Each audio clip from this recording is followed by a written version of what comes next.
we're good to go. So what happened? You were throwing out some trash yesterday or something, he said? I was at my garbage. Well, I left my keys in the you know, sometimes you forget we have a key for our garbage so no bums get in there. Mm-hmm. Bums get in there anyway. Anyway, I'm doing that and I meet this girl who I always see her. She's pretty hot. I always see her going to the garbage or going out to her car or whatever. And I stop and talk to her and she starts talking about working out. She goes, "Oh, where do you work out?" And I said, "Well, we have a gym. It's in West Sacramento." I give her the whole rundown, blah, blah. We talk a little more and then finally get to the point. I'm like, "Well, what do you do? Like, what do you do for a living?" And without even a pause, she just goes, "I'm an escort." And I was like, "Hey now." I go, "That's great." And I give her, I don't even know why I gave her a big hug. I know why. I was like, "Hey," I go, "You know what? That's so cool that you're just honest and open like that." I'm like, I don't really care. You got to do what you got to do. And I know because she has kids, she has these kids to take care of. And it was just one of those. I would have said, so where do we go from here? Yeah, it was a little bit weird because like at the end of the conversation, I was like, "Well, I live right there. So if you ever need anything, just pop by." And I'm like, "Well, I don't mean like that, but like I kind of." You're just trying to be nice. Yeah. An escort, so she could escort you to your car. She's probably just security or something like that. She had one of those earpieces. Yeah, that's what I figured. She was an escort. Yeah. Like if you're on a tour, she escorts you through the tour and she explains everything. Yeah, she shows me where to go. Yeah, you're getting pretty popular and stuff, so maybe you could use some security. Someone to escort you around, take care of you. Yeah, and it's kind of like part Uber driver. Can you actually what's the rules? Isn't there a law about some of this stuff? I think it's illegal, but what's weird is if you were to make a porno, that would be legal. So all I'd have to do is be like, okay, well, I can't legally do this, but I am a filmmaker, so I could film it. I could film it. And, yeah. Bigger, stronger, longer. So you can be like, "No, I'm not a prostitute. I'm a porn star. A porn star, yes. Exactly. And then you can get away with it. A lot of gray area there, I think. So what's been going on over there? I've been fighting the good fight. I've been actually trying to get the... Trying to lose weight, I know, and you keep gaining. Yeah. Trying to get the DEA off our back here. Oh, that. Okay. We got the DEA knocking down our door. The DEA is actually trying to limit access to things like testosterone through telemedicine. And I don't know if they're doing it on purpose or not. It's always hard to tell with these things. But with this new law, basically... they would make it so that if you were new to telemedicine, that you'd have to go to the doctor to get your initial, 30-day prescription. Whereas right now, you can go on telemedicine. You have to get a physical from some doctor somewhere, and then then a prescribing doctor can prescribe you testosterone. It just makes it easy for people to get testosterone through places like Merrick Health that we use. And then, there's obviously tons of different clinics out there, and people are using this left and right because they don't want to have to go to the doctor. It takes a long time. It's a pain in the ass. And now that the DEA is trying to take this away, so we need people to write in to the DEA to tell them to not do this. And we saw when we did it with Kratom, we did a Leaf of Faith. I went on Joe Rogan's podcast and I talked about Kratom and how Kratom was important to me and got me out of pain. And if we get enough people to write into the DEA and to tell them, hey, don't do this, they just leave a nice, respectful comment for the DEA, I think we can overturn it. Yeah, I wonder why, the loopholes. Some of these things, some of these Scheduled 3 drugs, some of these performance enhancing drugs like testosterone and some nandrolones and different things that the doctor can prescribe to you, Anavar. Everyone's making money off of it, so I don't understand what the problem is. It's still big pharma. So I wonder, you can go in and get semaglutide because you're overweight and you're trying to, I guess, push some of that back, right? You can do that pretty easily. And we're not saying that you can't get testosterone, but they're some reason making it harder. And there's what are some of the claims on the reasons why they're trying to make it harder to get testosterone? You got to keep in mind that testosterone is naturally occurring in the body, and that they hand out other drugs that are naturally occurring in the body quite a bit. So they don't actually tell you a reason, but it would be good to go over what will happen. It says so basically Nelson Virgil, who's been around forever in the steroid world and has done a lot to help keep steroids legal. Back when people were using steroids for HIV, he was using, he was one of the really vocal people back in like the late 80s talking about steroids for HIV and how they can help people. But he says just going to get a physical exam with a local doctor will no longer be sufficient for telemedicine clinics to treat you. You will need to, one, get an exam by a practitioner with a state DEA license, and not all of them have this. Two, your telemedicine doctor will need to be present virtually during this exam via two-way video or voice chat. So you'd have the telemedicine doctor on while somebody's jerking off, grabbing your balls. Yeah. The practitioner you visit for your physical will have to keep medical records of your exact treatment from your telemedicine provider. So whenever your treatment is changed, the practitioner will need updated records, blah, blah, blah, right? So basically you need to, A, find a local practitioner who's 100% down for the exact treatment that the telemedicine practitioner is going to provide and has enough time and energy on their hands to deal with the complexities of number 2 and number 3 and spend extra money and time on all this. So basically, it is a nearly insurmountable barrier to care for most people. After a single 30-day supply, you will then have to see the provider in person or do the whole local provider telemedicine thing above. Telemedicine provider can't just keep prescribing 30-day supplies. So it's just making it very difficult, a lot of hoops to jump through. We need people to go on the internet and actually, there are links that we can put below. That where people can do something about it? Yeah, where people can click. What's the website? The website is... it'll be linked below in the description and podcast show notes. But yeah, it's you do have the actual link, right? It's the Federal Register, and I think it's regulations.gov, I want to say. If you go to regulations.gov and you look for telemedicine or testosterone, it's also in a link in my bio to make it real easy. If you click on Big Strong Fast on Instagram and click the link in my bio, there's a link that goes directly to leave a comment. I would just implore anybody who is listening to this and watching us and likes what we do and likes what Joe Rogan does and likes what all these guys do to just go leave a comment and be nice and be respectful. I think the DEA doesn't want to read you assholes. Yes, they don't. I don't think they want to read that. They want to read a smart, hey, I'm a veteran and this helped me with my PTSD or whatever the case may be. It does help people with depression and all kinds of things. It actually. So this is interesting because I've been doing a lot of research lately and been working with a lot of the top doctors in the country and talking to them about testosterone replacement therapy. And it seems that in every single major disease of concern, the cancers, the strokes, the heart attacks, that all these patients benefit from using testosterone.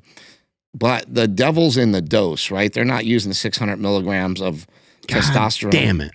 They're using smaller doses of these drugs. Am I doing it wrong?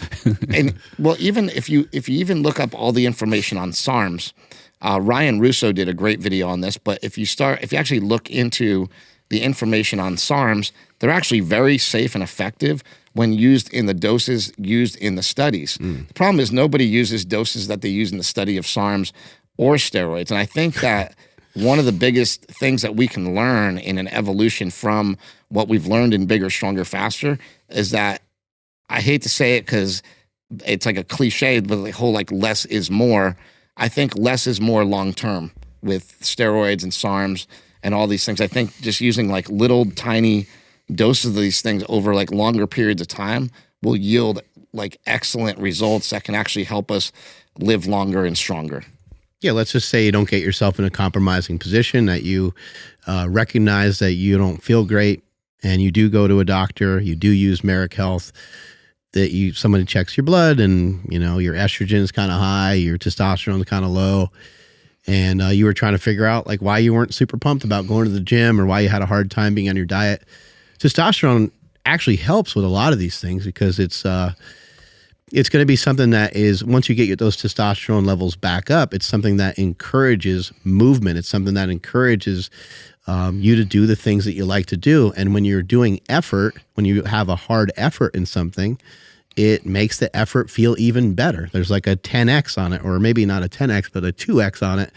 you go to do your set of lat pull downs, or you go to do your first warm up in the gym, it kind of puts you into a little bit of a warp zone to continue on with that. So people often ask, how do you get locked in? How do you be consistent? How do some of these fitness people, just get to be so dedicated to some of these things? Well, having your hormones balanced correctly. Some people do it through their sleep, cold therapy.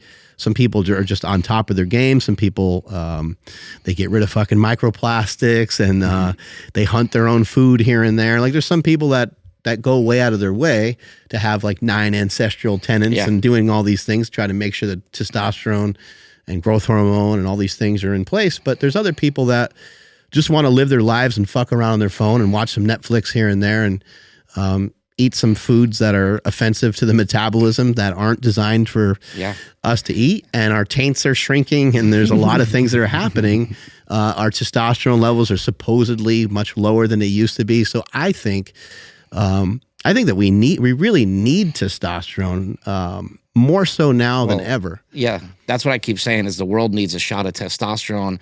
And it's not only literally, like, we actually physically need a shot of testosterone, but also with a lot of things that, a lot of the stances that people take lately, I feel like we are weakening, But, to talk about on the physical side, our testosterone has dropped 50% in the last 50 years.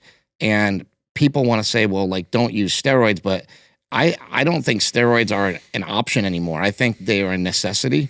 I think that people, like, we will need testosterone moving forward. We are losing our testosterone. So we need this moving forward, where it's not just something where, it may be, okay, maybe we need this. If we continue with this trend of dropping testosterone, we definitely need testosterone, and we need to have access to it. And we need that access to be fairly easy for any man to be able to get. And so by shutting it down, it doesn't really help anybody. I'm wondering, if we talk to the DEA, what even the reasoning is behind. Yeah, Andrew has the guy's number, Chad, right? Yeah. We're going to call him in a little bit. Yeah, hopefully he picks up.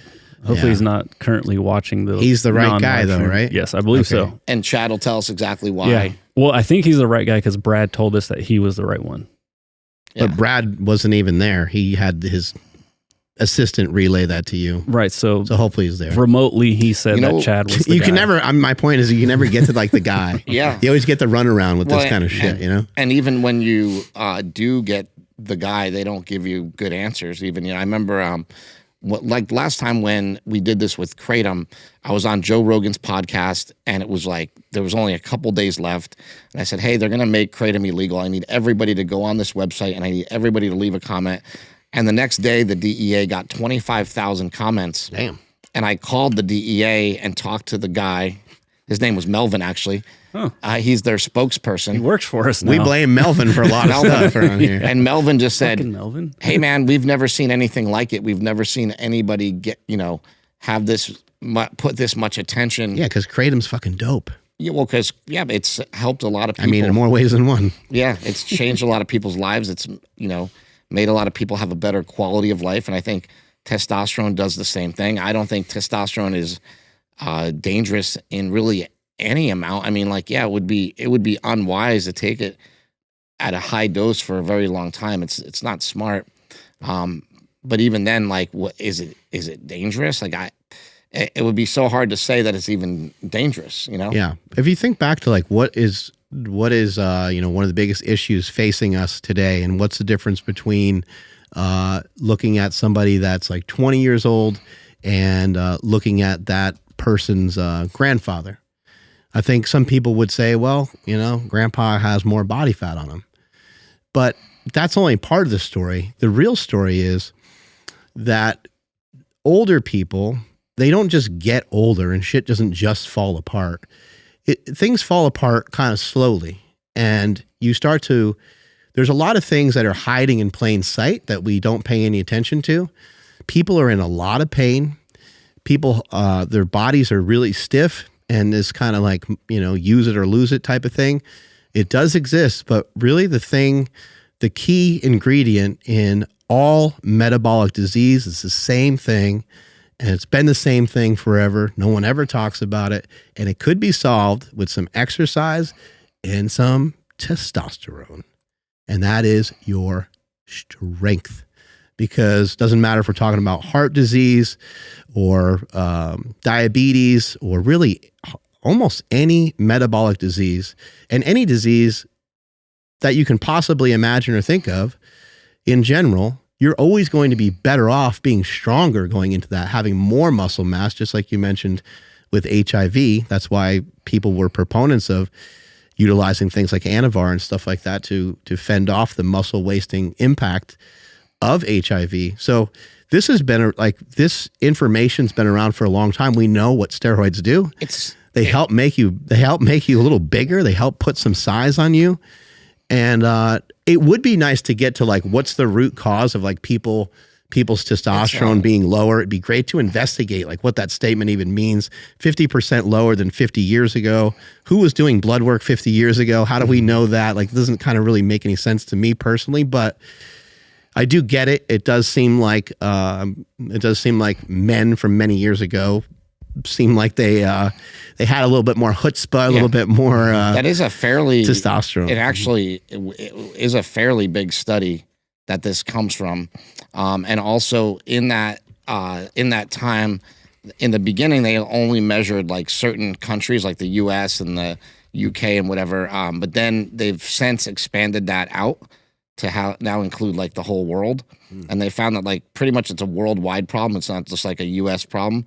Like I said, I don't know the exact nature of the study and like it could be off, but let's just say it's dropped significantly in the past 50 years. And that this may be the only way forward for us, you know, not out of the three of us, when's the last time any of us have picked up a hammer? This past weekend. Had to be. Oh, there we go. For me, it had to be months. Andrew's a real man. Yeah. For me, it must be like almost a year probably since I picked up I the do hammer. think there's these things that are. It's been a year. I haven't even looked at one barely. How about, hey, Mark, when was the last time you changed your oil in the car? Yeah, exactly. By myself or by going to a place and sitting there? Like getting down under the car. Yeah, I've never done it. My son has done it with my dad cool. before. But I've never done it. And I think there's I mean, look, people used to make their own fucking swords and people used to make their own shield. Like, hey, boar, that's your fucking shield and that's your sword that you're going to fight with. And if he sucks at making that, he's going to fucking die. I know guys that make their own steroids. Yeah, man, well, that's a whole nother topic because that's fantastic. I miss getting my stuff, you know, in a parking lot in Woodland in a bottle that was like this big that didn't have a regular cap on it. 100 cc's. It was great. Yeah, so strong. I had a guy at the gym. He was like really tall. Big Ed, and his name is Big Ed, and he would make it at his house. Thank God for Big Ed. It was amazing though. Like he would make it at his house, and I'd say, "Well, how do you know?" Andrew, zero pain from these. If you found somebody good. Well, he said that's what. Yeah, I asked him like, "How do you know it's like sterile or clean?" He's like, "I keep my house clean."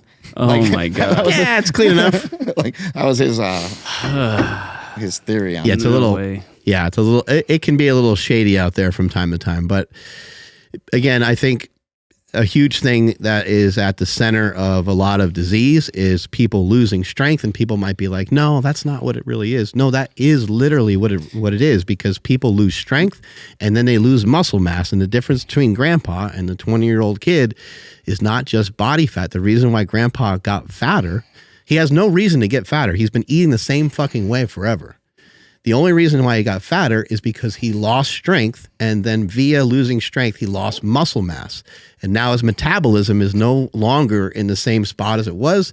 He's not encouraged to fix the car. He's not encouraged to go out and chop his own his tree down and make his own logs for his fireplace and stuff like that.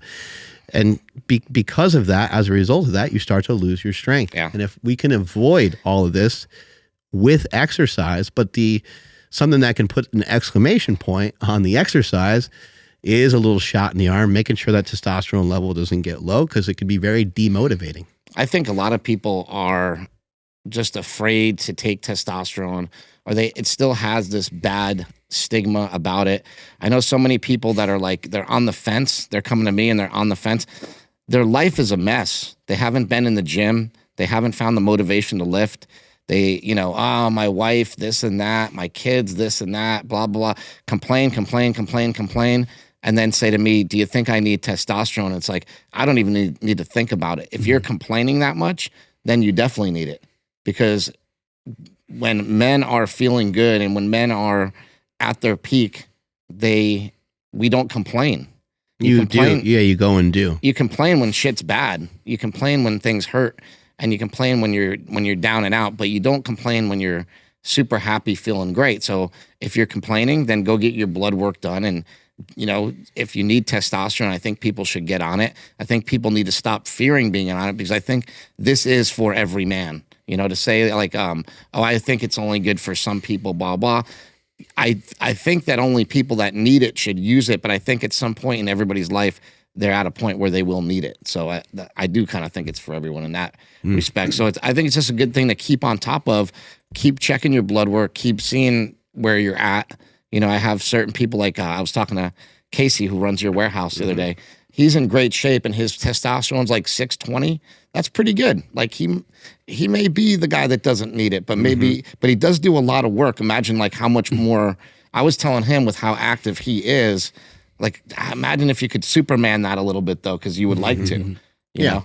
So it's an option for him. I'm not telling him to do it either way, but I just feel when people feel the need, like if your gut instinct says, hey, I'm listening to this podcast and maybe I could use testosterone, it could be life-changing. My friend Sean Nurian, he owns Empower Pharmacy. It's the biggest pharmacy in the entire world. He saw Bigger, Stronger, Faster. He got on testosterone replacement therapy, and once he realized like how much it helped him, he decided like I want to do this for a living, and he did it for a living in a way that he like it's crazy. Blew up like the biggest pharmacy in the world. And he tells me you got to visit it and stuff, right? It was nuts, right? Yeah, I was just there last week, but and it's like Willy Wonka in the steroid factory, basically. He's giving me like a tour of this thing, and I'm picturing like Oompa Loompas, like, I got a little minstrel for you, or something. But it's like, that's crazy. It's floor to ceiling of anabolic steroids, and it's all legal. And to think that my movie had such an effect on this man that he built this giant place, to me is like, what, I don't know, like sometimes I feel like I made Bigger, Stronger, Faster, and it didn't financially do as well as I wanted it to, or whatever. You think you're kind of a loser, like did I really affect the world? And then you go see the largest pharmacy in the world that has 3 million patients, and know that a big part of that and the big inspiration for that place was a movie that I made. Well, that we made, and like our movie went to Sundance Film Festival. Like these are things that like I never realized in my life until now. I never thought anything I did was even good or worthy of anything. And when you start realizing the impact that you've had over time, then you go, oh shit, we actually did do a lot. We did actually make an impact. We did actually help a lot of people, so that's why I'm so adamant about keeping testosterone legal, because if my movie could do that for testosterone and we can keep it easier to access and easier for people to get, what more can we do moving forward? Testosterone almost couldn't be any safer. I mean, I guess maybe if there's anything unsafe about it would be maybe the administration, like just injecting it. Like maybe you could hurt yourself. You can. There's some pain sometimes. You can grow tits, but I mean that's not so odd. I kind of like them. No, well, of course there's danger with like taking massive amounts of it, but for somebody that's thinking about it, in my opinion, it does no harm for them to try a prescribed amount from a TRT clinic.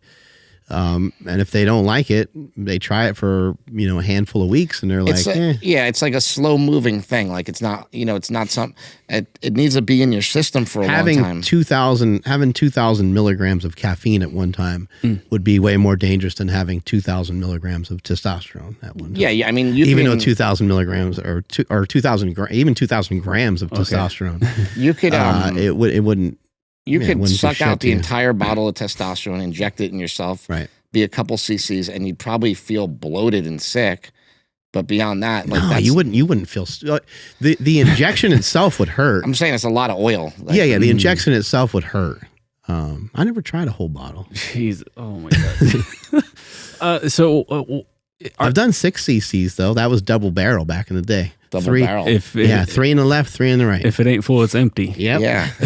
What I was going to ask was, is the DEA doing this to try to prevent people from abusing, like getting so many prescriptions? I think a lot of what people do is they do like doctor shopping. So, for example, like you could go to a place like Merrick Health and get your blood drawn, and then go. But hey, is this really a problem? No. So here's the deal. This is actually an interesting fact, and it goes right with this. Less than 1% of all the drugs that are diverted are steroids. So by diverted, I mean like people aren't going to TRT clinics and loading up on steroids and going to other clinics and getting steroids and then like selling them on the black market. It's easier to just make them and sell them on the black market. So the black market stuff is not like from compounding pharmacies. So there really is no reason to do this. The only thing this is going to do is force people to go to the gray market and the black market and get it illegally, you know?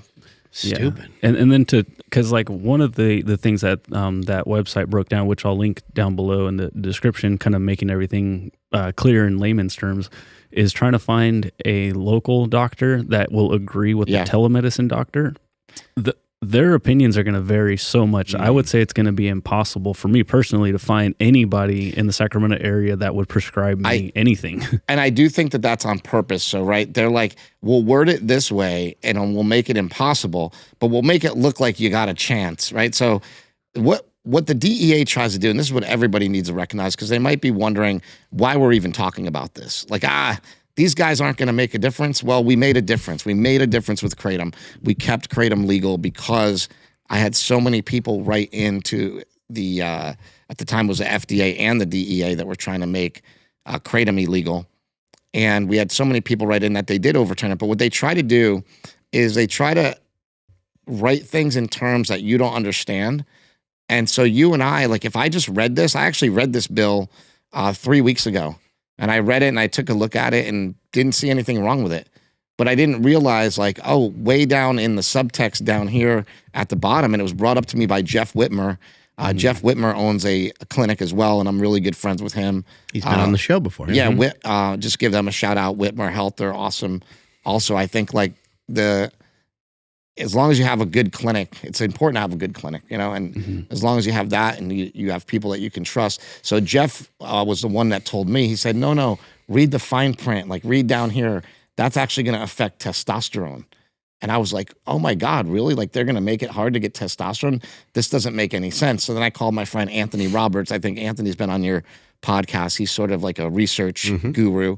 And he went and looked into it and he's like, sure enough, like, hey man, this actually affects testosterone. And we started calling more people. And like literally, like I kind of started this letter writing program, like this letter writing campaign because nobody else is doing it. You know, and I said, hey, we need to get Joe Rogan to talk about it. Joe Rogan talked about it with Huberman yesterday. And hopefully he'll mention it again because we kind of need him to be like, hey guys, go leave a comment.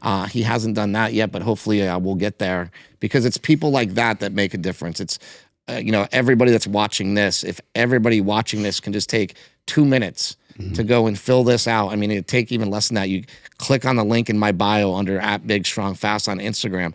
Click in the link, boom, leave a comment. I think testosterone's great. Don't ban it. Boom. Like that's all you need to say and you're done.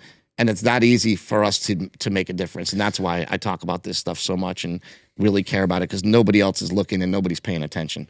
Some of the stuff is really weird. You sometimes think like, is there someone that's like paying attention to things and they're like, hey, well, if people start to take that drug, then maybe because they're going to go to the gym, because they're going to take care of themselves, maybe they won't need these other drugs anymore. It almost seems like there's some evil person with some sort of evil plan like that. But it seems so far-fetched. You're like, come on, really? There's someone thinking that? That's what I said on Chris's Instagram, you know, because I said, yes, I made a comment. I was like, but I'm super concerned because if the DEA is reading a bunch of comments about people saying like, oh, this saved my life, it made me happy, it made me a better person, they're just like, ooh, we want the opposite of that. So yeah, we definitely need to make sure we cancel all this shit. You know what's interesting is when you do studies on when they do studies on testosterone and they use they use measurements like that. Like you would think, oh, testosterone makes people aggressive. It makes them mean. It makes them blah, blah. And it's actually like quite the opposite. People with like higher testosterone levels are usually nicer. They're more compassionate. They're more giving. They're more philanthropic. They like all these markers. It will show like, we talked about this a little bit, but I'm working towards making a sort of a follow-up to Bigger, Stronger, Faster. Like what happened 15 years later. And these are a lot of things that I'm looking into. A lot of these things that are like these myths about testosterone that we've held for so long, and we need to get rid of them. I think we got to get rid of the stigma that steroids, well, it's like, I always say steroids is bad because that's how Mark McGuire said it. Yeah. he messed up when he's in front of Congress because he was nervous, and he's like, steroids is bad. It's a bad message. Don't do them, So I always say steroids is bad. And we have this in our mind that steroids is bad, and it's a bad message. Don't do them. T-shirt. Meanwhile, steroids is bad. He used them to hit 60 home runs. Yeah. He used them to break a record. He was on top of the world. And so I heard one time someone said steroids are as American as apple pie. Oh, yeah. that would be Greg Valentino. Yeah, that's in Bigger, Stronger, Faster too. That's great. And then some idiot said, I love steroids. I'll probably be on and off them the rest of my life. I know that guy. Forever. Yeah, forever. And that too. Yeah, forever and the rest of my life. It's great because we're like about to. So that guy will remember that until the day I die. Remember that quote? Yeah. Somebody messed that. What was the guy was burning to death. The guy was burning to death. No, his skin was falling off. Like yeah. So it was some TV. Okay, so it was Cops Too Hot for TV. Oh yeah. And God, what a great show, Cops. And basically, like this guy, he goes on fire, and his skin is literally like falling off of him in like sheets. Shit. And the other guy that they're interviewing meant to say, "I'll remember that till the day I die," but he said, "I'll remember that till the day he died."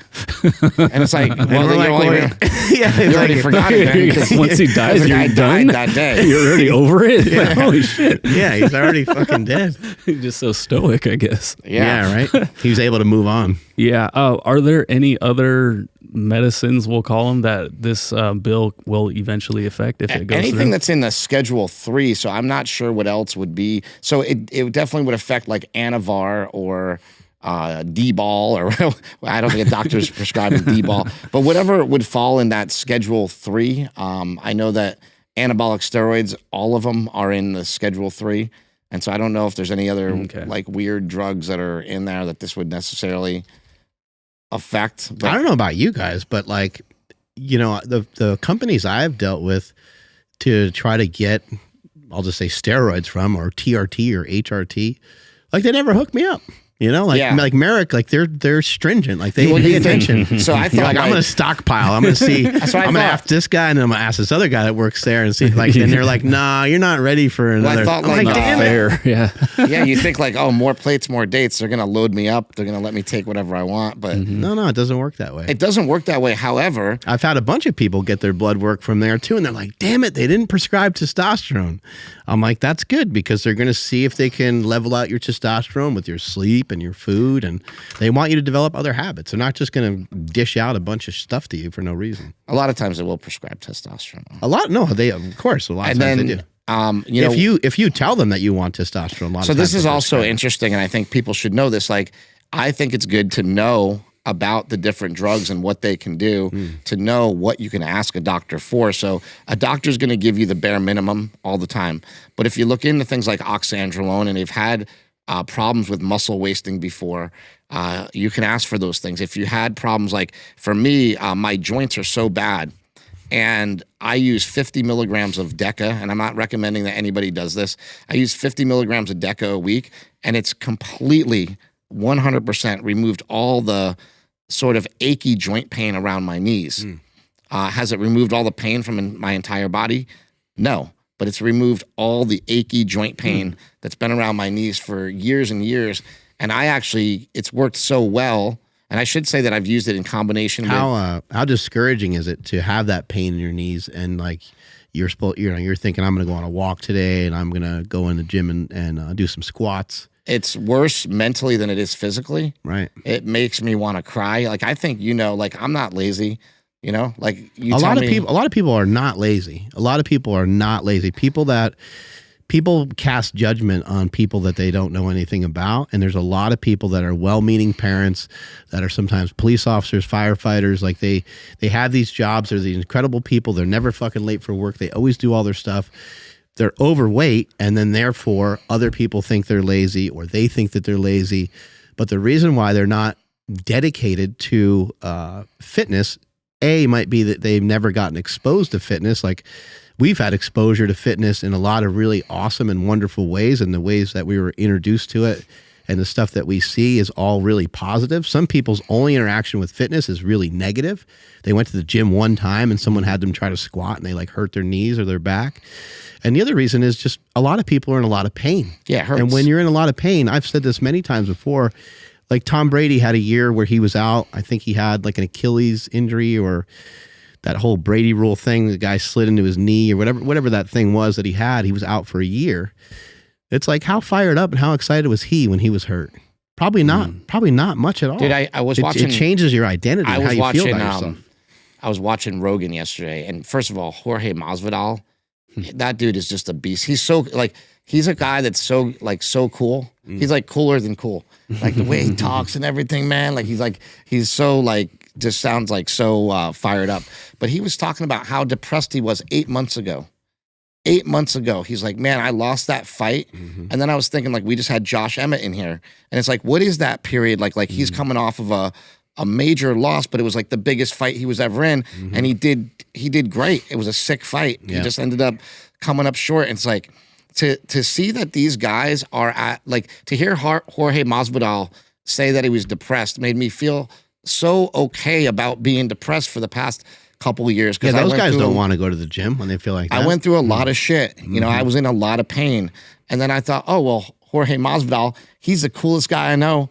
If he, besides slapping Colby Covington, he probably shouldn't have done that. But he's a cool, like, to see him, that he was in the same spot, just made me be okay with it. We're all one banana peel away. You know what I mean? Yeah. yeah, right? Like, slipping. But it's kind of good to know. Same with drugs and same with alcohol. You know, you're one tiny thing away. As soon as you want to judge somebody, maybe you don't end up with a problem, but maybe your son does, or maybe your daughter does. Like, it just, there's a lot of things in this world that can kind of infiltrate you or break you down or break someone down close to you. And life is long. There's a lot of different things to deal with. And I think something that can calm people down is that if you do get depressed, you don't have to necessarily say I'm depressed, as in like you're assigning that to yourself. You have depression, right? So I think that's a more comforting thing. I have some depression. I'm depressed for a period of time. Or even if you start to learn about yourself and you learn what makes you upset or what makes you depressed or what you feel makes you depressed, then you can start to learn, how do I maneuver? How do I manage around this? Because I know a lot of people that are bipolar. I know people that have a lot of anxiety. I know people that are on medications for these things, and they do a great job of managing it. And they learn, okay, the gym's non-negotiable. I have to go to the gym because it's going to make me feel better. Because there's a community there, and B, it's just healthy for me to exercise. So I think, you know, there are ways to manage these things. And again, going back to testosterone is fucking awesome for stuff like that. You go to someone like Jorge Masvidal and he's not feeling great. Hey, dude, come to fucking Super Training Gym. Let's get you doing a little bit of powerlifting. And, you know, I don't know if he's still competing in the UFC, so he can't just like go ahead and blast a bunch of testosterone, but I do know that it would make him feel great within a couple of weeks. Easily. Yeah. Well, you know that would actually help raise his testosterone levels and blah, blah, blah anyway, which is, and it helps with, I believe it helps with people that have concussions and things like that as well. Yeah. Yeah. I mean, just the other day, I was sitting on the couch, and then my wife, Stephanie, looks over at me and she's like, "What's wrong?" And I was like, "What are you talking about?" And my leg was shaking up and down like crazy. And I was like, "I'm not sure what's going on, but I am feeling extremely anxious." I'm like, "This feels weird. I'm like, I think I might throw up." I don't know what the fuck was going on. It was just a random, like, weird interaction that I was having with, weird reaction I was having maybe with like the weather, something I ate. Couldn't figure it out. I was like, "I'll be right back." I went to my garage gym and I did like a quick, like 10-minute shoulder workout, just enough to where like I was breathing heavy. I came back in, smile on my face. I felt great. And She's like, you okay? I'm like, I feel better. Like, I feel really good. A little pump. Yeah, I chased the pump, and now I'm like, I don't know what that was, but something was getting to me. And again, who knows? But if my testosterone levels were kind of tanked, I probably just would have sat there and like, withered and just fucking sat there and steamed and just, I have just destroyed by it. Instead, I had motivation or maybe not motivation, but I had just at least energy to go and be like, I need to go move around because this is not good. I have a buddy that I'm helping lose weight. His name's Billy. Shout out to Billy out there. He started out at 500 pounds. He's now down to like 450, 440. And fucking great job, Billy. Crazy. Great job, Billy. And we were just talking yesterday, and he said, I'm not trying to blow smoke up your ass or anything, but this testosterone that you got me on is a miracle. He's like, it's literally a miracle. Ever since I've been on this, it's now been about 3 or 4 months. And he said, I just didn't feel like doing anything. I was just lazy. He's like, obviously I'm 500 pounds. He's like, part of the reason I'm 500 pounds, I didn't want to walk. I didn't want to do anything. But now that I've gotten on this, I feel like I want to get up off the couch. I want to go walk. I don't want to sit here. It's actually harder to sit than it is to go for a walk. He changed his shoes. He got to the field grounds for the shoes. He actually bought us the pair that I gave to you. He actually bought those. Thank you, Billy. He tried to buy them for Russell, but they didn't fit Russell's feet. His feet were too big. But anyway, just fixing a couple things, getting him on testosterone, changing his shoes, and now we have a changed man, and hopefully he'll just continue to change his life. And it'll take a while. It'll take 2 or 3 years to lose the 250 pounds that he wants to lose, but we'll get him there if he just keeps going. The one thing that this guy's done that I think anybody out there like watching this can do, it's like he basically just texts me every day what he eats. I'm not saying everybody texts me, but you find somebody that you can count on or you can rely on, and like just being accountable to somebody is such a big deal. And so he basically just tells me what he eats every day, and I just give him a thumbs up or thumbs down and basically move forward. It's kind of like, what am I going to do? There's not much you can do to really coach people other than inspire them, Dang. I think another thing, in talking about, people losing strength and then they lose muscle mass, something else that I observed over the years and kind of a newer theory of mine, if you will, is the curly of my mustache, is a strength to weight ratio. People that have high strength to weight ratio, people that are strong in comparison to their body weight, they're going to be in less pain. They're going to feel a lot better. Somebody that can easily jump up onto like a high box or easily jump down from something without even thinking about it. Somebody who's real springy, maybe like a runner or something like that.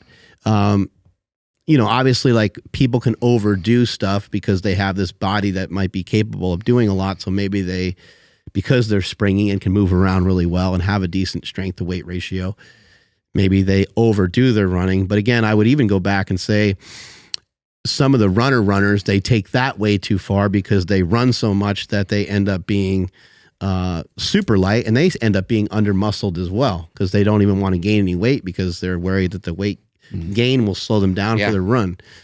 But your strength to weight ratio, think about anybody that in the gym and anybody that that's really young that can just pick up a baseball and just throw that thing as hard as they fucking want. They can just dash into a sprint like that. It's because their strength to weight ratio is really good. Like, why can a little kid just fucking haul ass and sprint? So little kids aren't necessarily like really strong, but they just don't weigh that much yet. So their strength to weight ratio is really good. If you're 300 pounds, your strength to weight ratio is going to be tough. If you're, John Anderson and you were 300 pounds at some point, well, that guy could still do pull-ups, or Big Will can still do pull-ups weighing 300 pounds. But most people, they couldn't even hang off of a pull-up bar for more than like 8 seconds when you weigh 300 pounds. So your strength to weight ratio is really, really critical. And another great way to solve that is through lifting, strength training, managing your diet. And again, an intervention of some testosterone could be really helpful for somebody. How have you found it? Like, you've completely changed everything. Like, you run a ton now. Like, you're going to run a marathon coming up. And you still come in, and it's like kind of crazy because you would think, I would think at least, that if I was going to run a marathon, I'd be putting all my eggs in that basket and wouldn't really be lifting, but you're actually lifting more now. You're lifting with Kenny in the morning. Yeah. How is all that? And like, how are you adapting to it all? And like, is it hard? It feels great. You know, Andy and I, we go to a chiropractor / like active release therapist here and there. And sometimes we trade out who goes to the session. We just pay the woman every month or every week.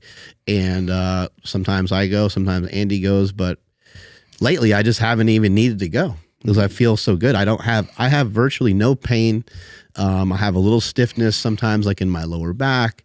My legs will get stiff after I've been running for 2 or 3 hours or something like that. But I think all this stuff has just helped me to like mitigate pain, help me handle pain more. And it just goes along with my kind of theory of like do more, be more. The more that I do, I feel the more that I can handle, the more that I can take on. So I'm not finding anything, there's really nothing hard about it. It's just to do it. And the reason why I chose to train with Kenny, because I was like, well, this is just, you know, you have to think about the things that are around you and the people that are around you and what's the easiest way for you to get shit done? You know, what's the easiest way for you to be motivated to go to jiu-jitsu? Well, you just pick a time that you're going to go and you dedicate yourself to that time. You get to know the people there. They start to see you every day at 7 a.m. or 6 a.m. And when you're not there, well, you become accountable. You're not there. People. People are like, where the fuck are you at, Andrew? And you're like, damn, I missed one fucking day and you guys are up my ass, right? Yeah. And, you know, Kenny's 21 years old, so he's fired up, and I'm excited because I can show him stuff because I've been around for 9,000 years. So to me, it just, it makes it more fun. But something I think is important for people to try to think about when people talk about depression and anxiety and things like that. You know, you take like a Zach Bitter, someone who had a world record in an ultra marathon, or you take somebody like Mike O'Hearn. Mike O'Hearn could quite possibly be the most depressed person in the history of the world. But guess what? We'll never know it because he smashed it away through training. Like maybe Mike never even felt it. Maybe, you know, maybe Zach Bitter and maybe some of these other people, maybe that would have been their path. Maybe they would have gone down a particular path that way.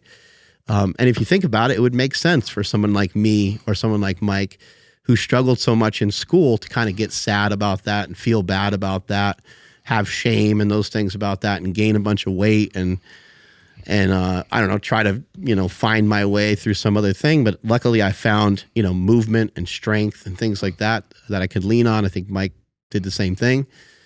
And I've never run into anything like that. And I've been really fortunate. I have great people around me, great family members. And just, it's just, I feel really good about just about everything at the moment. So things are cruising right along. So it hasn't been that hard. I really don't like that word. I think maybe there's appropriate sometimes. I think that things are a little bit more difficult, in the beginning. And if there is anything that's like hard about something, it's literally just the consistency. It's the getting over the hump. What about the use of performance-enhancing drugs in this run? Is there going to be any? Oh, there's going to be, yeah. Are you allowed? I mean, are you allowed to use certain things? Or are there certain things that runners would use to go on a long run like this? They're checking me at the Boston Marathon to make sure that I'm using performance-enhancing drugs. Yeah. Yeah.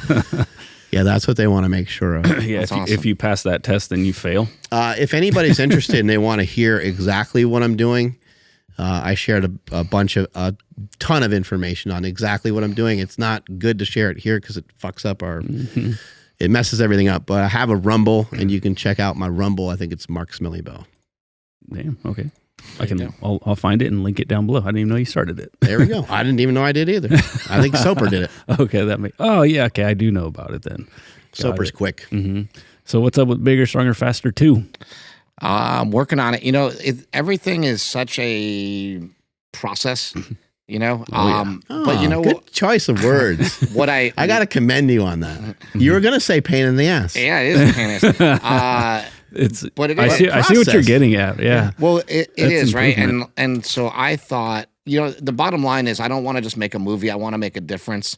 I want to do something that is revolutionary, something that just takes people by surprise, and they say, like, what the hell is this? I never expected anything like this. I feel like in the past 15 years that Mark and I have learned so much about so many things, and a lot of people aren't really listening or paying attention. Like, I'm trying to get the word out about certain things. Like, It's a slow burn. well, like, I need to talk to the world about ibogaine. I need to talk to the world about stem cells. I need to talk to the world about all these little things that, like, nobody's really connecting the dots on. And, like, I need to go out there and research these things and connect the dots and bring you a story to where if I'm going to tell you how to get bigger, stronger, faster, better, whatever, then I need to really deliver these things. I really need to, like, search these things out. A lot of it I've already found out, and I already have a lot of the answers for, and a lot of it I don't. So it's like, what's kind of nice about this is it's like part a discovery journey and part things that we've already found. But it's just interesting. I mean, if you look at the breadth and the scope of the amount of things that Mark and I have done, we have been revolutionizing the fitness industry every little step along the way. Like, this guy invented the first booty band, right? I believe, like, I'm the first one to ever talk about Piedmontese beef. This is revolutionary stuff that, like, I don't think people get a grip on the fact that, like, okay, yeah, I talked about Piedmontese on my Instagram and I have 100,000 followers, and that's good and fine and all. But what about when I talk about it on a gigantic Netflix documentary? Then we're actually bringing these things to the world. Like, it's not just that Piedmontese beef has low fat. This is a regenerative agriculture farm. And if we were to raise 30% of our animals on regenerative agriculture farms, we could offset the greenhouse gases for everything in America. But nobody's talking about these things. Nobody. But my movie's going to talk about these things, and my movie's going to make such a difference in the world. Like, when I did Bigger, Stronger, Faster, I had no idea that it was going to influence Sean to start the biggest pharmacy in the world. Yeah, and all the TRT clinics and all the availability of some of these hormones for people that really need it.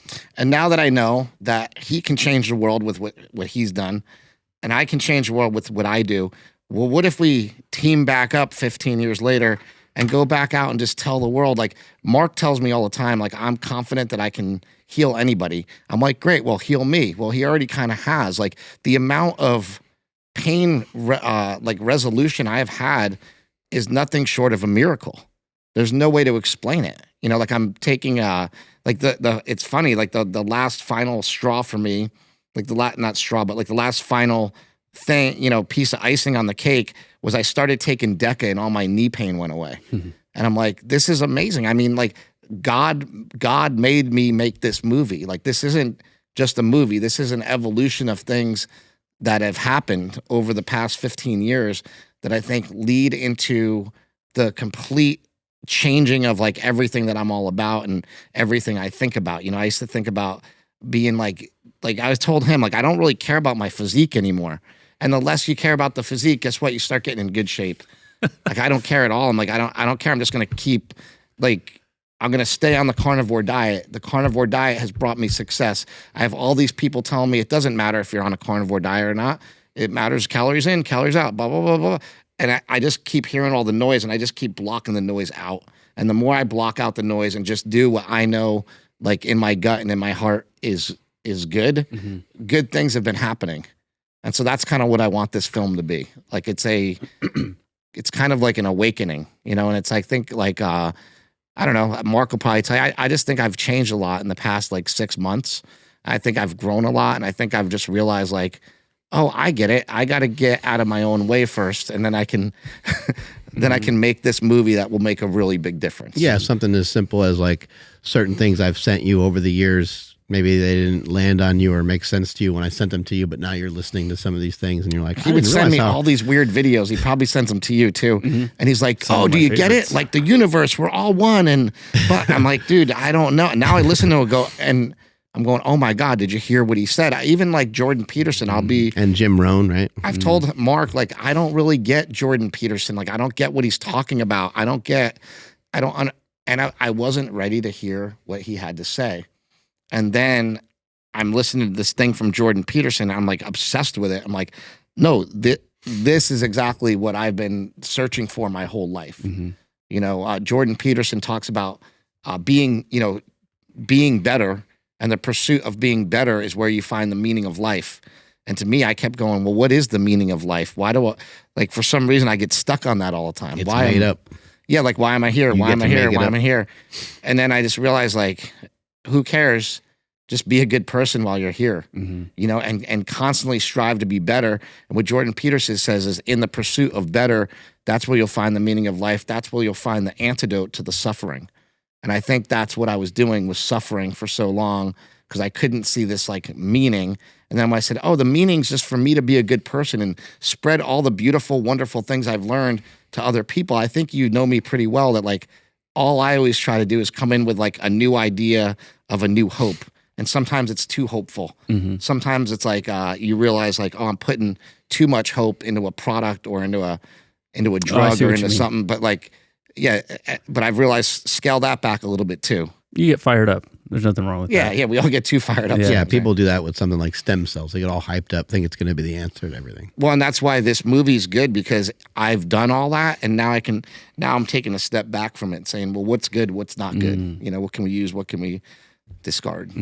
Yeah, it's funny. I don't know why I thought of this, but I was remembering one of the first times that like we exchanged numbers, and I was like, I just texted you one night out of the blue because a family member was like ODing and stuff, and I was like, dude, I need help with like Kratom. Like, what do I do? And you called me instantly, and I was like, dude, this is fucking crazy.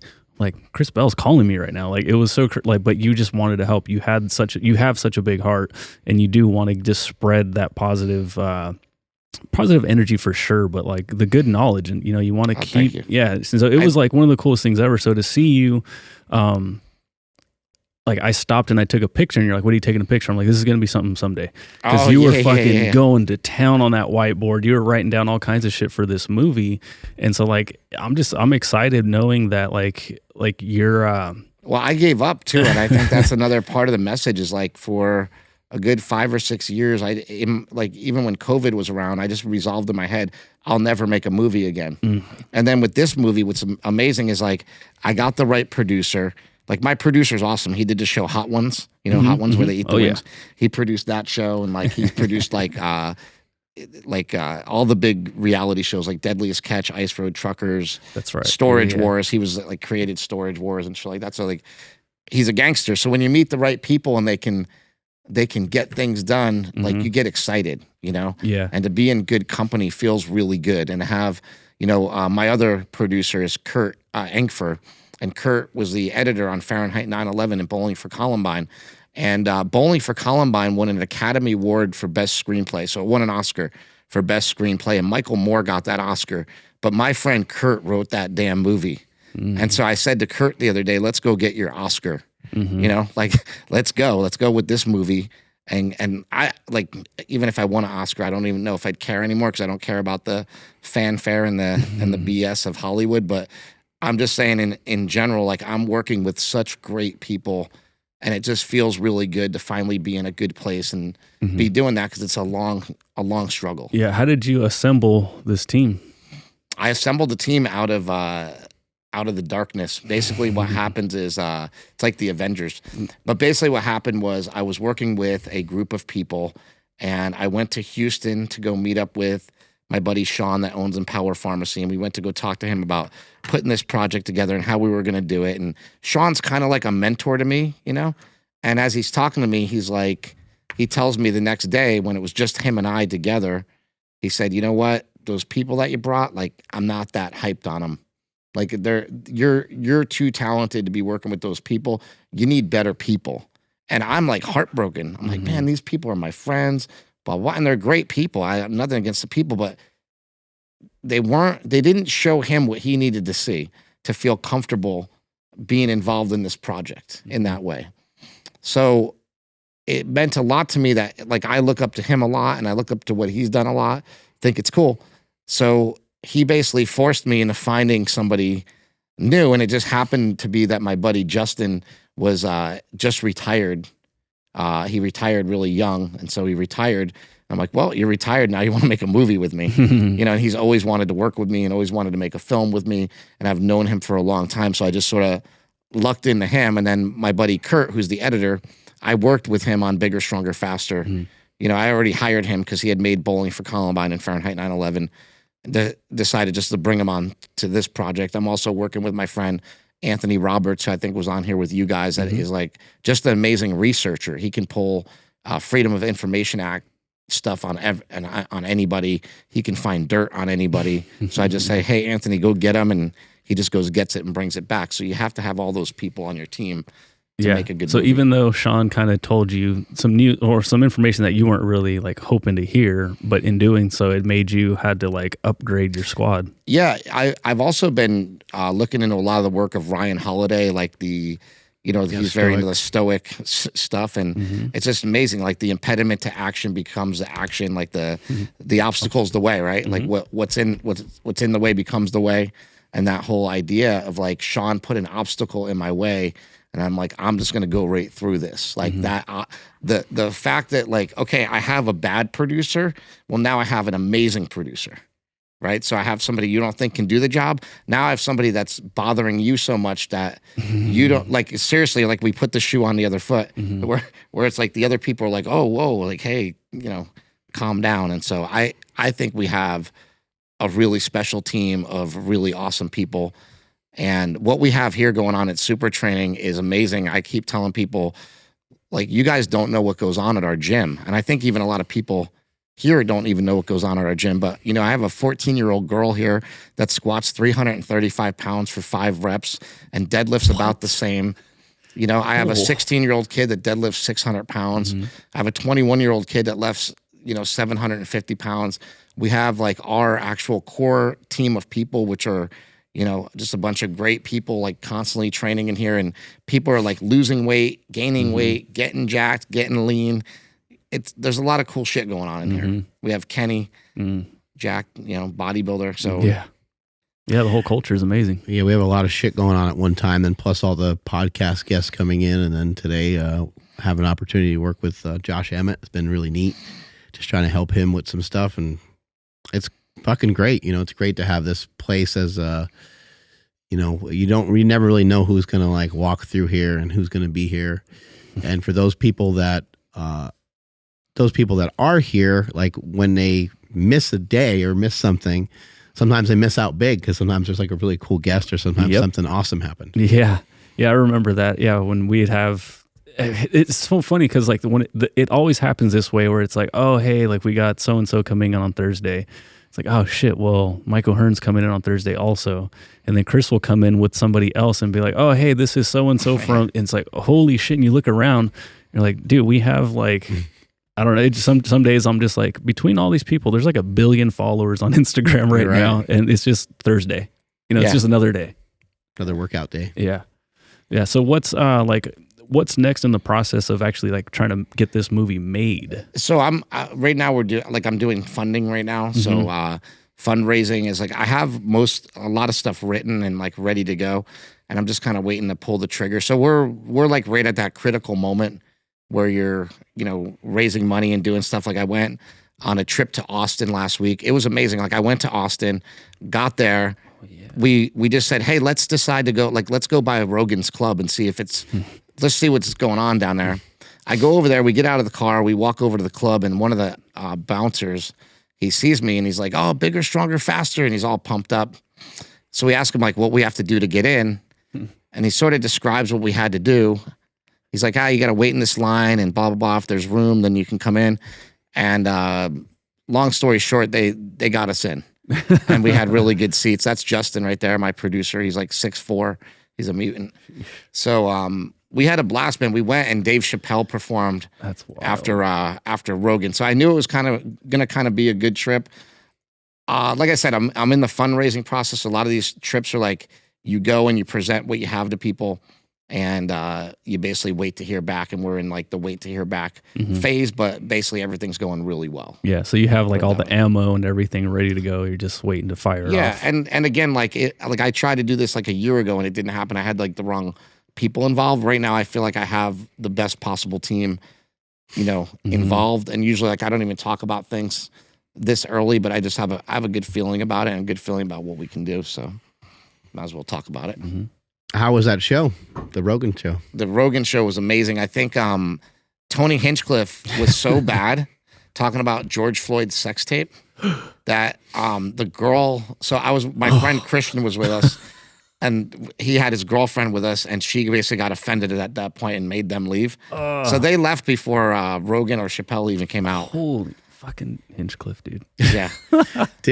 So put it this way, he was bad. Hinchcliffe was bad. Did you know I kind of agree with her. I'm kind of like, yeah, I could see why you left. Well, why not, right? Like, I mean, you don't need to like get real mad. You can just be like, it's a little too much for me. I'm out of here. Like, it's just not that huge of a deal, right? So it's like a less of a deal than to sit there and be like, I can't believe it. Well, Christian said, dude, I'm so sorry, blah, blah, blah. I'm like, don't be sorry to me. She doesn't hate me. She hates you.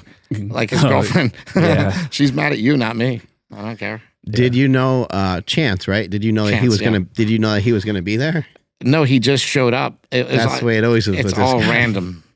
It was all random. He paid the bouncer too. Like after we got in, he gave them some loot. He does it with everybody. Yeah. When I went down and saw him recently, the last 2 times I went to Austin, he like, I don't know, he just pays people for all kinds of stuff. This is the greatest story. This guy was so broke. He was like the broke guy that I used to hang out with and bring him to Sharky's and be like, hey, let me get you some free drinks because I work here and like always do like whatever. He's kind of like The Jerk, like the movie The Jerk. He invented a software that every single person that has a dog has because it's like the software to find your dog. It's a microchip. It's the software that goes along with the microchip dog thing. And he created some sort of software that like can find any dog. And now he's loaded, and now he just walks around and hands people money. I've never met this guy. He's jacked. He's super jacked. He's like one of these guys. Like, he's really funny and like super personable. Like at first you're like, whoa, like what is this? And then like after a while, like he's too much until you realize he's no harm, and then you're like, okay. Yeah. He would be going all fired up. He would be like, Andrew, like you're so good at the podcast, and you'd be like, whoa, like what's going on with this guy? He's like too excited. It's just how he is. Though. And then he's just so my dog Rocky, my old bulldog. You got your dog from him, right? I got it from him. He just brought him over my house. I didn't know you had a dog. Dude, go on my Facebook. My dog is on my Facebook. Oh, it's amazing.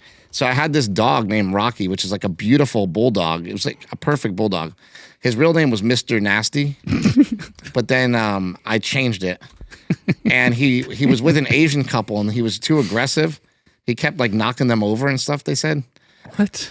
So he gave me this bulldog, and I named it Rocky, and I had him for like 5 years. He was amazing. Did you see it? No, Facebook sucks. You have to log in and shit. I'm done with Facebook. Sorry. What a piece of crap. Yeah, I'm not a fan of it. Maybe I can find it. Maybe I can find you a picture of.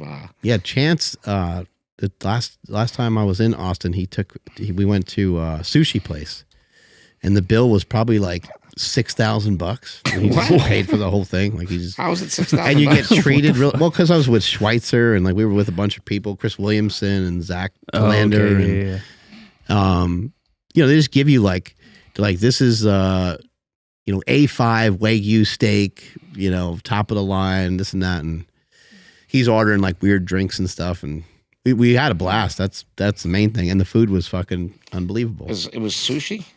Yeah, sushi and a bunch of like steak stuff too. It was awesome. Oh, come on, man. What you doing Andrew, wait, I'm sending you a picture. I can't figure this shit out. I sent you a picture of Rocky. Oh, man. See, now I have to email it. No, I emailed it to you. Okay. Oh, he's so cute. What were you saying? I was just saying, what you doing with like your lifting and your exercising and all that? I told you that I fell down, right? Mm-hmm. I always got something going on. It's always a story with me. So I fell down. Never smooth sailing, I say. I fell down and I bruised. Oh, there you that. Yeah, he's amazing, right? Look at him. That dog's amazing. Looks like the owner. I know. So I you hear that a lot. Here's how dangerous making movies. Andrew, you're not supposed to laugh that hard about that joke. Because sorry, Bor. No, you hear that. You're like, oh my God, they look just like the owner. Oh, yeah. Here's how dangerous making movies is. I was walking and I had to pee really bad. I was on an important call and I had to pee really bad. And I'm walking really fast and my arm is swinging like this, and my phone's in my hand, and I trip. I kick the curb, and I trip, and I go flying. I knew like when I was flying that it was going to be bad because I was in midair in slow motion, and my arm like tucked under my body, and I fell onto my elbow. And my elbow went right up into my rib, and like it either cracked or bruised my rib because I couldn't breathe for like 3 days. Like it hurts to breathe in.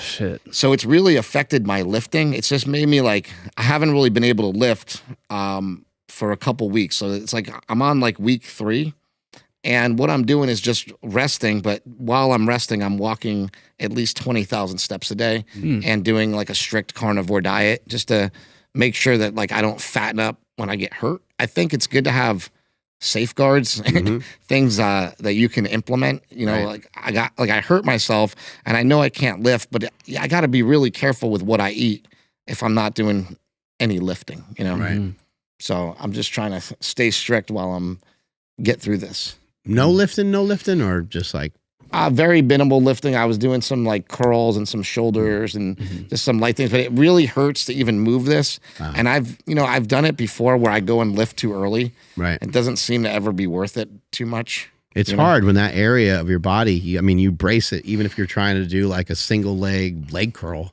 you like brace your body, right? You brace your stomach. And it's in a weird spot. And then I just go, well, why do it if it's just going to hurt? But I have been doing stuff. You saw me like yesterday, I was doing like lat pull downs. I'm trying to like stretch it back out and move it like that and be able to move. So it's not like I'm lifting, but I am doing some movement work, I guess.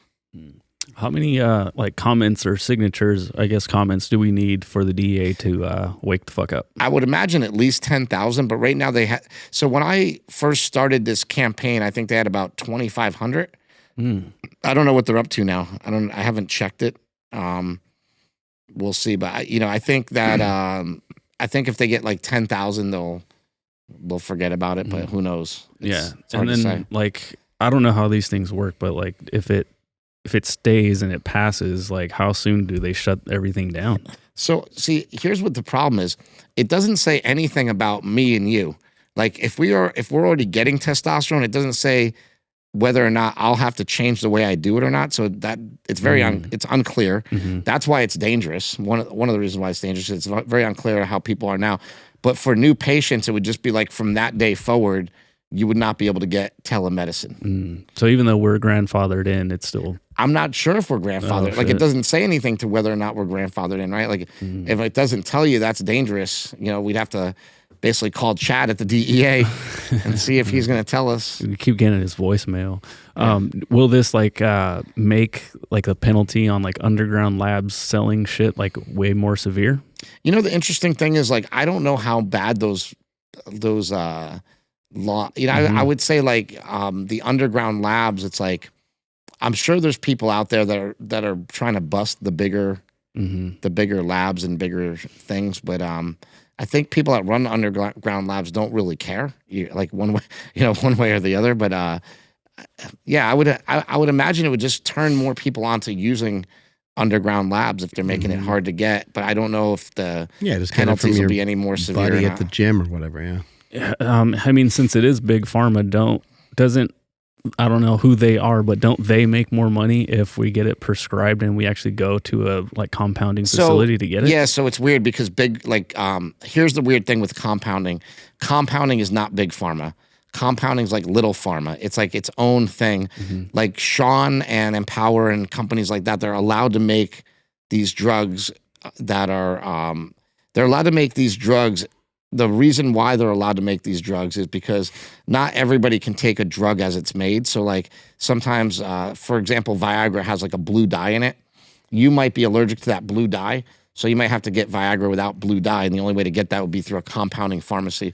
So that way pharmacies are allowed to exist that can sort of make any drug that's legally available. And that's sort of the law that they operate under on. It's a little bit fishy and wishy-washy, but it allows for consumers to get drugs like testosterone that have been off patent forever. It allows us to just get drugs much cheaper. If we had to get these through big pharma, instead of $100 a month for testosterone, it might be $500 a month because we're just paying for a brand name and R&D and all this other stuff that we don't need to pay for. So compounding pharmacies are a blessing for the consumer although it doesn't actually make much sense how they're legal to big pharma. Like I understand why big pharma would not like them because they're allowed to do the same thing, but it's just one of those things. It's like, hey, you guys make so much money anyway. Just let this operate. Be interesting to look into. Like, does Pfizer or any of those companies, do they make testosterone? I don't see. These are things that like I don't know. That's why it's fun when you make a movie to like just go out and start researching things that you don't know. And I think one of the things that you told me, and I find this really interesting because I was totally against this before, but you said the smartest people in the world say I don't know. And I think it's smart to say, you know what, I don't know that answer. I believe some of these bigger companies do make testosterone, but like I said, I don't even have the answer of why the DEA would want to make this law. I just don't know. And it's there's no reason to tell you I do know if I don't know, right? And I feel like you're right though. In this movie, we need to go figure these things out, keep asking these questions. Paparazzi family, how's it going? Now, we talk about meat a lot on this podcast, which is why we've partnered with Piedmontese and have for years now, because they have some of the best beef on the planet. All right, Piedmontese beef has cuts that are fattier in terms of their ribeyes, and they have also cuts that are leaner in terms of their flat irons, but you can get cuts for no matter what diet you're on. Andrew, how can they get their hands on it? Yeah, head over to Piedmontese.com. That's PIEDMONTESE.com. And at checkout, enter promo code POWER for 25% off your entire order. And if your order is $150 or more, you get free 2-day shipping. Links to them down in the description as well as the podcast show notes. What about your diet? You said that you're doing more strict carnivore. You've done meat and fruit, and you've done a lot of different things. Like, what are things that have worked pretty well for you, and what are things that maybe just are subpar? I really like carnivore. I really enjoy it. I really love chaffles. I think I was telling you that the other day. Oh, here we go. I make chaffles like almost every day. You know, just They're really good. Just cheese and eggs, and so I think I make them every day. To be honest, Mrs. Butterworth sugar-free syrup. That's like the key. Shout out to her. That's a key ingredient. She's putting in work. That's my lady. See, that's her hips. I recognize her hips anywhere. Those are. I mean, it's amazing. Just cheese and eggs, and it has. You throw some butter on there. Some that butter's worth, and to you me, ever make that's like a burger, like a cheese? You ever throw a cheeseburger on there or anything? Yeah, you can. It's use it as bread. It's good. You got to use it as bread. The best thing to do is let it solidify and let it cool down a little bit. You know what's really good is like using it as garlic bread. So putting butter and garlic powder on it just turns it into garlic bread. You know what? Everything but the bagel. So everything but the bagel with cream cheese on a chaffle. Boom. Whoa. Pretty awesome. Yeah. So a chaffle is egg and cheese, and then you throw it in a blender, and you do like what, like a 1-to-1. Yeah, what's the ratio? Yeah, it's a 1-to-1. You get a ninja going. That ninja's not quiet. Why is it so loud? It's really why can't it have a chamber? Like Something. like light, like less noise. They do have those at Starbucks. The thing that comes Yeah, over. you need a little something. suppressor, yeah. You do a half a cup for every 4 eggs. So 4 eggs, half a cup of cheese, half a cup of shredded mozzarella. Mozzarella has like less flavor.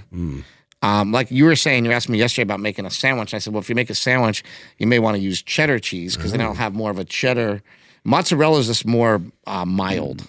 That steak is awesome. Yeah, so go to that steak. Holy shit. See how it's so grizzled? Like it's got that crust. That's from what's called the Gemelli grill. So I have a grill that just sears, like the only thing it does is sear steak. What? It's about $379. It sits on your countertop, and you can cook the steak in like the Ninja Foodie. So I cook the steak to get the inside temperature up, and then I throw it on the searing thing, and it just makes like a steakhouse. Like I have so much fun by myself at home cooking. I'm telling you. Do you have that like on a your blast. Instagram by any chance? Or is it not? Has it not made it? Just look up Gemelli Grill. It's been on there before. Chabroni Grill. Yeah, they should change the name. Yeah, I don't even know how to spell it. Is it with the Look J? at or- that deadlift. Look at all those plates on there. Oh my god! Holy shit, that's a lot. Yeah. Fake. How much is that? $635. Fake hips. It was too much to even write down. You didn't want $635. to. Look at that. You didn't want to embarrass everybody. You did like 715 or something like that, right? For 2 or 705. $733, but I think I was using those high plates too. I was cheating. Yeah, Whatever way. you I ain't cheat trying all if you the ain't time. cheating. Yeah, whatever way you can get it done. Did you find it? Gemelli Grill. Gemelli. Gemelli. Gemelli pasta. So, Gemelli broiler. Gemelli.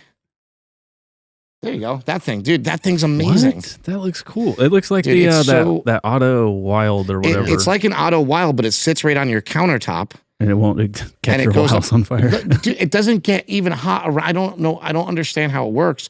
It doesn't even get hot around the thing. It looks pretty sick. It looks kind of small, though. You can fit a whole steak in there? Yeah. You can fit a big-ass steak in there, and then you just crank it up. Man, more shit. Okay.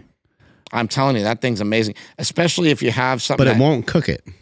No, well, it depends. If you have like a 1-inch thick steak, like a regular, like if you have a Piedmontese ribeye and you do 2 minutes on each side in there at 1500 degrees, cooked enough. you just have to rest it really long. Yeah. So you'd like grizzle it and then you'd rest it for like 10 minutes and then the inside be perfect. But it's actually better to cook it a little bit. It's better to cook it for like 5 minutes in the foodie grill and then sear it on this and it comes out perfect. Yeah, like Sean Baker will it is so good. Sean Baker sous vide everything and then he just uses so for the Andy, your wife, she would make she loves sous vide. If she sous vide'd and then seared in these, grizzled that's it the on plan. there. So if I just bring this over to your house one day, we should do that just to try. You'll see how good it is. Like how hot does it get? It gets to 1500 degrees. Yeah. Whoa. So I'll get Andy to cook up a bunch of those fillets and then we'll sear them in that thing. Yeah, that'll be awesome. We'll crush it. Yeah, use promo code It's light Power Project. too. Just kidding. I don't even have a thing for them, but No, I know. I did. They did send me one for free. So if you Sick. actually write to them, they'll send you one for free. I just post about it once in a while because it's cool, but I don't have a code. What Yeah, else I do you have to eat give that a besides chaffles? Steak and truffles. That's it, and Any- burgers. And And bacon. I like bacon. ground beef, eggs. Ground beef. Yeah, pretty much ground beef, eggs, chicken wings. So when I make chicken wings, I use pork panko and Italian seasoning. What's Put the that key? on What's the key to this? pork panko. So chicken wings are already wet. See, they're already wet. Yeah. That stuff sticks to them so good. Really? It's amazing. And then I use that Crazy Jane's wild mixed up salt. That's a really good salt. Like salt. So that's salt, pepper, garlic powder, and onion. And that. And then you salt. have to cook the wings first is the key, right? And then you put sauce on later. Yeah. So for anybody that sauces up their wings, I used to always try to sauce them up before, thinking that's how you do it. Cook the wings, let them get super crispy, let them get awesome. Then pour the sauce and just toss it. It's all about tossing the salad, tossing the sauce. For the happy ending, yeah. Toss your It wings. really is. You got to toss your wings. And you know that chicken wings, this is interesting because everybody talks about, you got to have fiber. You got to have fiber. Well, fiber, chicken wings are fiber. Chicken wings, they're not necessarily fiber, but they work like fiber in your intestines and your stomachs. So they're a good thing. It's good to eat some chicken with those burgers. Man. So you have some dairy, like just from Dude. like cheese, or do you have other types of dairy too? Mainly just cheese and heavy cream. But you see that Coke Zero, caffeine free, might be the best product in the entire Where do you market. find a caffeine free though? I can never find that one. There's a place in Wisconsin. Davis called like Save Mart. It's like a cheapest place. It's like this budget grocery store, and they have the zero caffeine Coke Zero, but nobody knows about it. So I go in there and I buy all of them at once. Sometimes I buy 4 or 5 of them, but you can get it online. Maybe you have to go to Amazon. Pay a lot more though. That's the worst. That's funny. I every time they have the root beer zero, I always just buy all of them. Everybody looks at me crazy. The what is it? The This doctor. place is such a cheap place. They have buy 2 get 3 free. Oh shit! I've never even heard of anything like it. Like, And just show up and we'll give it to I you. got 5 Coke Zeros for like $20. Dang, Damn. you gotta check it out. Shit. I'm telling you, it's What good to about be the Dr. Pepper? zero sugar.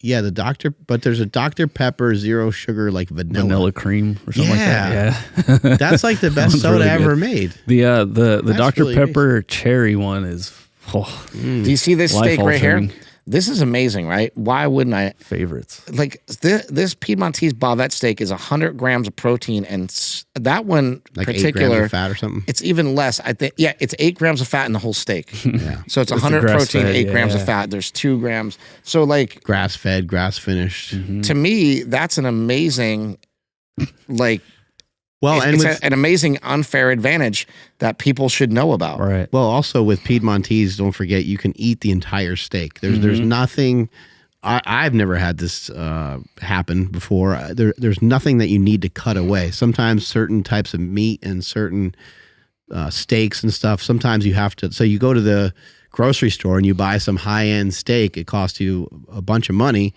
and you have to cut off like X amount of it because it's all like weird gristle that's hard to chew through. With Piedmontese, I've never had that happen. Yeah. If you look on here, I actually wrote about it. It says it's a marvel of modern science and farming, and it really is, because the way that they, like, these cattle have this double muscle, and there's nothing like it on the planet. And cattle upcycle protein. So what I try to tell everybody is, like, everybody's mad about climate change and whatever. A cow is actually the only food that yields more food than it takes in to make it, right? So if it takes in a pound of grass, it can make 1.5 pounds of meat. Right. Basically, like, it's not that direct correlation, but like basically what I'm saying is, like, it can make more meat than the amount of grass it has to take in. It upcycles protein, and it turns this grass that no other animal can use, nothing on the planet can use. It eats the grass from the grasslands and turns that into protein. There's nothing else we could do with those protein and grasslands. fat. Yeah. For us. Well, yeah, even more fat. Yeah. Those grasslands cannot be used. Well, 85% of those grasslands cannot be used to farm other things. So for people to say, "Oh, why don't they just farm, oranges there?" It's like, well, you can't. You can't do anything with that land. So we're using it efficiently, and shut up, basically, is what I'm saying. And then so that type of cattle, the Piedmontese cattle, Piedmontese, the company, owns, I think, or whatever you want to call it, they possess like 95% of the entire population of that cattle. So like when we talk about how unique this meat is, it really is. If you've never had it, you've literally never had it. You know what I mean? Like, you can't just be like, "Oh, I had something similar." Like, no, you didn't. And what's amazing about it is, like, I ran into it organically. I got them to sponsor me organically. Like, this wasn't like any big plan. It was just, I called the company. I think we kind of found it at Nugget, right? Yeah. Yep. Yeah, want some chaffles now. There's Billy Gunn. Badass Billy Gunn was in the gym. See, I told you cool shit's going on here. You didn't know. Yeah. Melvin had texted me or something. He was like, "Dude, I can't believe I missed him." I'm an ass, man. But look at how jacked at 60. Damn, he's 60. Yeah. Fucking great for 60. Holy shit. There he is. That's cool, man. Yep. Have you noticed there any difference, like being on, more of a carnivore diet versus I don't know, like, do you eat like yogurt or cottage cheese, or like, is there any offshoot things on there, or not really, because that just sends you in the wrong direction? Yeah, not really. Once in a while, like, I think white rice is a good thing to throw in once in a while. Like, so I threw in white rice the other day, but it's weird how bloated I feel when I do it. But I always overdo things. Like, if I throw in white rice, I don't throw in like 1 cup. I'll throw in like 3 or 4 cups that day. So when I did have white rice, I ate That's amazing. I ate kind of a lot, but then I don't eat it for like, I won't eat it for 7 days. But then on like one day, I ate like 3, I think it was like 3.5 cups of white rice with steak, and in separate meals. But I kind of end up, it's like, like, it's really easy to eat. So yeah. Well, like, I ebb and flow all the time. So like, some days I'll eat a lot, and some days I eat nothing. So like yesterday, I didn't eat at all up until about 6 p.m.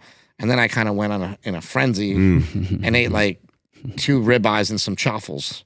So I kind of ate a lot of food towards the end, but nothing all day. And then other days I eat during the day throughout. So it just changes. But mainly it's like, the only things I really eat are burgers, steaks, and chaffles.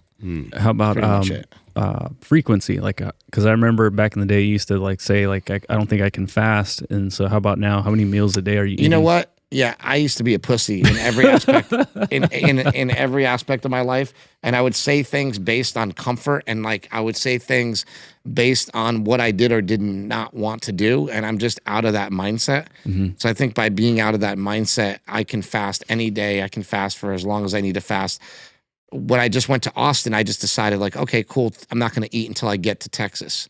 Like, that's a big commitment to make. You know what I mean? But you make that commitment and you just stick to it.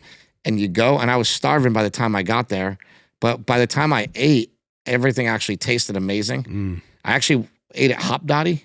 It's an accomplishment, kind of. You know what I mean? Well, it was an It's accomplishment. a challenge and an accomplishment when you do make it. I came from California in the morning at like 5 a.m. And by the time I got to Hop Dotty and ate burgers, it was like 6 p.m. in Austin. It's such a cool mindset. Like, I'm not going to be like everybody Dude, else. look at that. That's I know, man. I'm jealous. That's like a gold mine right there. Yeah. And you know, people get mad at those posts. So here's another post. Go back. Oh, your sucralose post? Yeah, because then they did it. You know, everybody's like, oh, cancer. Yeah, they're like, it's bad. Keep going. One? No, go up. Oops. Okay, so go up to the top. All the very top. Yeah. Okay, now go down a little bit. Go down a little bit. Right there, that middle one. This one. Okay, so artificial sweetener found in diet soft drinks has unexpected effect on immune system. So people get mad because I post that I drink diet soda. I'm like, hey, I kind of drink a lot of diet soda. I probably drink more diet soda than I do water. People get all mad. They tell me how inflammatory it is. And then this study comes out saying that sucralose in high doses, maybe like 10 cans of soda a day or more, would be anti-inflammatory. Woo! So, it's funny because I feel like I won a victory, but I didn't really win anything. You didn't do shit. Yeah. I didn't win anything. Andrew, what did Ron Penna tell us? I'm going to have to just, it's not verbatim, but like basically everybody should try to consume as many artificial sweeteners as they possibly can. Yeah. I love them. There you go. I knew I liked that guy for some reason. Yeah, he's like, consume as much artificial. And his main point was just to control your calories because people just eat too much. Well, let's make a t-shirt out of it. Dude. A t-shirt out of sucralose? That'd be great. Because you could eat it afterwards. Yeah. Well, sucralose, you have to use very sweet t-shirt. You have to use you have to use very little sucralose, right? Just like a little dab will do you a lot. Yeah, I've heard that was like one of the drawbacks of it because they're like, oh, like if you go 1-to-1 sugar to sucralose is way sweeter. It's like, yeah, you can use less. Like, what do you think of the new Kratom shot? These things are great. Yeah, the double shot. It's fantastic. Anybody that purchases it off of mindbullet.com, please only take half. Start with half. Or start with even less than half. Start with a quarter. The difference between this one so this one is a different extraction method. This is a full spectrum Kratom product that makes your face kind of numb, which is kind of cool. You can feel it. It feels a little different. It almost feels, there's no alcohol in it. Obviously that would be illegal, but it feels like you're doing like a shot, like woo, like it gives you a little woo. I like it. So then I guess like potency though, in comparison to like the potion, like where does this stand? Because like we'll just say like capsules are down here, potions up here. Is it just like in the middle? I would say like, okay, in my opinion, this one hit me like a little bit faster and a little bit harder and didn't last as long than the potion. That's the way I feel about it. So I feel like it's a little bit, I feel like a little bit stronger, a little bit faster. You got to try it, Angel. You'll dig it. I'll try it today because I'm gonna actually working on this episode as soon as we're done. So not as long. Okay. Like that's how I feel about it. It's hard to tell. Like I've used a lot of Kratom on and off. So it's harder for me to tell. So I would definitely like ask around and just try it. I say for everybody, just try it for yourself. I think everybody responds differently to different things. This was just a product that I came across that I really liked and thought that something that we could make here. So yeah. So what's going on with Kratom? Has anything changed? Is it still like technically illegal in certain states? And like what's going on there? It is illegal in a couple states. I think that things are turning around though. I think as one of the states had overturned it and made it legal. I believe that's Tennessee has now made it legal. It's hard to see it like turning illegal because marijuana's legal. We're gonna make psychedelics legal. Also, we're gonna make this Kratom illegal, which like it's never killed anybody. I do admit that people can get addicted to Kratom. The problem with Kratom is that people that get addicted to it, every single case that I've ever seen is like 30 grams or above. They're taking massive amounts of Kratom. They're taking Kratom powder. The reason that we don't even sell Kratom powder, it's not something that we ever wanted to offer, is because people do abuse it. So I just never even wanted to offer it or have it around to be part of, anybody blaming that. It doesn't make any sense. Yeah, make a big giant shake of tons of Kratom in it. Kratom doesn't taste good either. My goal is always to help people. If somebody does get addicted to Kratom, like I'm the first one that cares about it. I'm the first one that's going to help you come off of it.